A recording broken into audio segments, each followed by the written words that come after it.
வாழ்க்கையின் ரகசியம் மகிழ்ச்சி. அன்பார்ந்தவர்களே, ஒரு நாள் 5 வயது சிறுவன் ஒருவன் தன் தாயிடம், அம்மா, வாழ்க்கையின் ரகசியம் என்ன என்று கேட்டான். அந்த தாயும், எப்பொழுதும் மகிழ்ச்சியாக இருப்பதுதான் கண்ணே என்று சொன்னாள். அன்று அவன் பள்ளிக்கு சென்றபோது அவனது ஆசிரியை தன் வகுப்பு மாணவர்களிடம், நீங்கள் வளர்ந்து என்ன ஆகப் போகிறீர்கள் என்று கேட்டார்.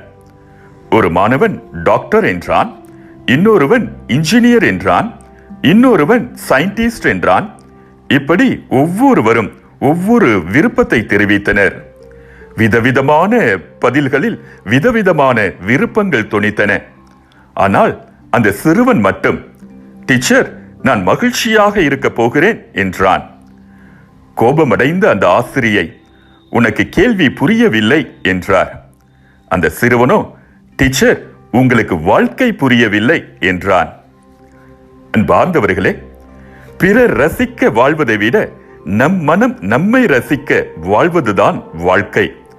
நம் மனதை மகிழ்ச்சியாக வைத்திருக்க பழகுவோம். எல்லா துன்பங்களும் தீர்ந்த பிறகுதான் சிரிக்க வேண்டும் என்று முடிவெடுத்தால் நம்மில் பலர், ஏன் எல்லோருமே, நாம் சாகும் வரையில் சிரிக்கவே முடியாது. மகிழ்ச்சி இருக்கும் இடத்தில் வாழ நினைப்பதை விட நாம் இருக்கும் இடத்தில் மகிழ்ச்சியை ஏற்படுத்துவோம். நம் வாழ்க்கை என்றும் நிறைவுடன் இருக்கும். நாமும் மன நிறைவுடன் இருப்போம். ஆகவே நான் உங்களுக்கு சொல்லுகிறேன், உயிர் வாழ எதை உண்பது, எதை குடிப்பது என்றோ, உடலுக்கு எதை உடுத்துவது என்றோ நீங்கள் கவலை கொள்ளாதீர்கள். உணவை விட உயிரும், உடையை விட உடலும் உயர்ந்தவை அல்லவா? வானத்து பறவைகளை நோக்குங்கள். அவை விதைப்பதும் இல்லை, அறுப்பதும் இல்லை, களஞ்சியத்தில் சேர்த்து வைப்பதும் இல்லை. உங்கள் விண்ணக தந்தை அவற்றுக்கும் உணவளிக்கிறார். அவற்றை விட நீங்கள் மேலானவர்கள் அல்லவா? கவலைப்படுவதால் உங்களில் எவர் தமது உயரத்தோடு ஒரு முழம் கூட்ட முடியும் என்கிறார் நம் ஆண்டவர் இயேசு கிறிஸ்து.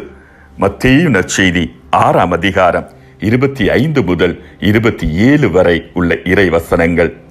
ஆண்டவர் உங்களை நிறைவாக ஆசீர்வதிப்பாராக.